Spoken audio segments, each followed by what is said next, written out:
आप नेता प्रतिपक्ष है, बखूबी आपको ये बात पता होना चाहिए कि बिहार किस प्रकार से बेरोजगारी के दौर से बेरोजगारी के दस्त झेल रहा है और लाखों युवाओं लाखों अभ्यर्थी TRE 4 के विज्ञापन का इंतजार कर रहे हैं साथियों। तो इस बात तेजस्वी यादव जी को धन्यवाद। लेकिन तेजस्वी यादव जी आप सड़क पर उतरिए। नमस्ते, नमस्कार साथियों, जय हिंद।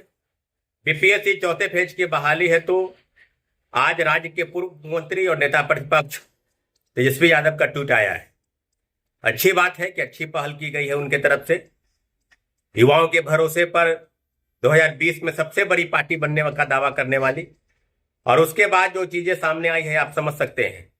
2 वादे उन्होंने चुनाव के दौरान किए थे। पहला वादा कि राज्य की जो नौकरी होगी यानी बिहार सरकार जो नौकरी देगी उसमें सबसे पहला हक जो होगा वो बिहार के लोगों का होगा, यानी स्थानीय डोमिसाइल नीति आरक्षण नीति जो है वो लागू करेंगे। दूसरा, पेपर लीक धांधली सेटिंग पर बखौफ रूप से वो ये सब चीजों का रोकने का काम करेंगे। अब आप समझिए कि पेपर लीक धांधली सेटिंग का जहां तक सवाल है तो पेपर क्या रुक गया? पेपर लीक धांधली सेटिंग क्या इस पर राज्य सरकार सफलता प्राप्त कर ली? आपने जिक्र किया कि TRE 1 TRE 2, तो TRE 3 के पेपर लीक थे जिसमें काफी विलंब हुआ दोबारा जब पेपर हुआ तो, और जब जांच हुई तो स्पष्ट रूप से सामने आया कि TRE 2 का भी पेपर लीक था। तेजस्वी यादव जी को यह भी जानकारी होना चाहिए था कि चलिए जांच के दौरान ये सारी चीजें सामने आई थी। जिस प्रकार से व्यापक रूप से धांधली सेटिंग करके लोग अभ्यर्थी लोग शिक्षक बन गए, फर्जी CSTET, फर्जी CTET, फर्जी DLED, फर्जी डोमिसाइल, फर्जी दिव्यांग, कोई फर्जीवाड़ा का अंत नहीं है। एक से एक काले कारनामे शिक्षक बहाली के चरण में आप देख सकते हैं।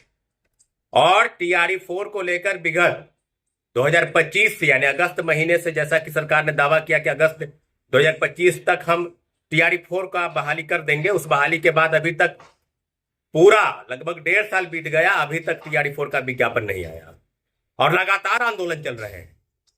हर महीने 1 से 2 आंदोलन होते रहे हैं। आप देखे होंगे कि सितंबर और अक्टूबर महीने में आंदोलन हुए, उसके बाद चुनाव के बाद लगातार आंदोलन हो रहे हैं। तो आज तेजस्वी यादव जी ट्वीट कर रहे हैं, कब कर रहे हैं? जब बिहार में सत्ता परिवर्तन हो रहा है, जब बिहार में मुख्यमंत्री की बागडोर की कुर्सी किसी अन्य को दी जा रही है, यानी नीतीश कुमार जी का शासन अब नहीं रहेगा, तब तेजस्वी यादव का ट्वीट आया है। तो ये बात आप बिल्कुल समझ लीजिए कि जब अभ्यर्थियों के ऊपर लाठीचार्ज होता है, जब अभ्यर्थियों के ऊपर गिरफ्तारी होती है, तो उस समय तेजस्वी यादव को टाइम नहीं रहता है ट्वीट करने का। आप नेता प्रतिपक्ष हैं, आपकी बखूबी आपको होना चाहिए कि आपके सबसे बड़ा जो युवाओं का रोल है या युवाओं का आप अगर रोल मॉडल माने जाते हैं, और सबसे ज्यादा अगर आपकी सत्ता सरकार में द्वारा आपसे अगर आप चाहते हैं तो आपको युवाओं की बात करनी होगी, आपको रोजगार की बात करनी होगी। सरकार ने भी दावा किया और सरकार को इसका लाभ भी मिला। 2025 से 30 फिर से नीतीश और 1 करोड़ सरकारी नौकरी और रोजगार, और 5 साल में 25 लाख सरकारी नौकरी। ये तो वादा है, ये तो वादा दिए गए अभ्यर्थियों को, युवाओं को, बेरोजगारों को, तभी तो उनको सत्ता में दोबारा वापस आना पड़ा। तो फिर ये तेजस्वी यादव जी इसको इसको बखूबी जानते हैं, लेकिन ये दोहरी नीति का चाल नहीं चले।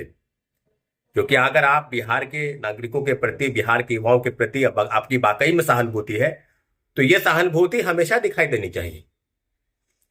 चुनाव के वक्त भी आपने वादा किया डोमिसाइल पर, तो जब डोमिसाइल नीति हटाया गया उस समय में आप उप मुख्यमंत्री थे, ये बात आपको बखूबी याद रहनी चाहिए। लेकिन अब नहीं, अब जब डोमिसाइल नीति लगा है तब से बिहार में शिक्षकों की बहाली नहीं हुई, और चौथे चरण में यानी जो स्थानीय आरक्षण नीति है वो लागू होना है, महिलाओं को 35% का आरक्षण मिलना है वो लागू होना है, लेकिन इसके बावजूद भी बहाली नहीं आ रही।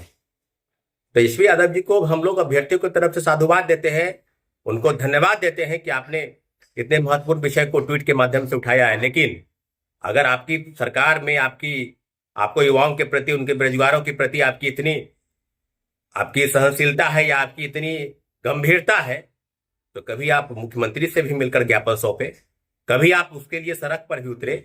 सिर्फ ट्वीट करने से नहीं होगा। जब लाठीचार्ज अभ्यर्थियों के ऊपर होता है, फर्जी FIR होता है, कई प्रोटेस्ट, और सिर्फ शिक्षक बहाली नहीं, बिहार के कई विषय है, SSC का मामला है, कंप्यूटर की बहाली है, लाइब्रेरी की बहाली जो 17 वर्षों से नहीं वो मामला है, तो बहुत सारे मामले हैं बिहार पे। लेकिन इन सब विषयों पर तेजस्वी यादव के पास समय नहीं होता है, टाइम नहीं होता है। अभ्यर्थियों से मिले, ट्वीट करे, या उनके लिए कुछ भी आवश्यक कदम उठाना हो उठाए। लेकिन आज वो TRE 4 को लेकर इतने चिंतित है कि उन्होंने ट्वीट किया है। अगर वाकई में आपको चिंता है तो आप बैठिए, आप मुलाकात कीजिए नए सीएम से, जो सीएम बनेंगे उनको ज्ञापन सौंपिए, राजभवन को ज्ञापन सौंपिए और बताइए कि TRE 4 का विज्ञापन क्यों नहीं आ रहा है। जब BPSC को अधियाचना मिल चुकी है शिक्षा विभाग से सब काम को रोस्टर करा के, इसके बावजूद भी याचना नहीं आई, विज्ञापन जारी नहीं हुआ, तो कहीं ना कहीं राज्य सरकार की विफलता है या BPSC की विफलता है। तो ये जो छात्रों अभ्यर्थियों के बहाने राजनीतिक रोटी सेकने का प्रयास चल रहा है, ये नहीं चलेगा। इसलिए इस खेल में मत फंसिए। अगर आपको वाकई में युवाओं के प्रति आपकी इतनी सहानुभूति है तो आप मुख्यमंत्री से मिले, ज्ञापन सौंपे, राजभवन जाए, तब पता चलेगा कि हाँ वाकई में युवाओं का दर्द क्या होता है, बेरोजगारी का दंश क्या होता है। आप नेता प्रतिपक्ष है, बखूबी आपको ये बात पता होना चाहिए कि बिहार किस प्रकार से बेरोजगारी के दौर से बेरोजगारी के दंश झेल रहा है और लाखों युवाओं, लाखों अभ्यर्थी TRE 4 के विज्ञापन का इंतजार कर रहे हैं साथियों। तो इस बात तेजस्वी यादव जी को धन्यवाद। लेकिन तेजस्वी यादव जी, आप सड़क पर उतरिए, अपने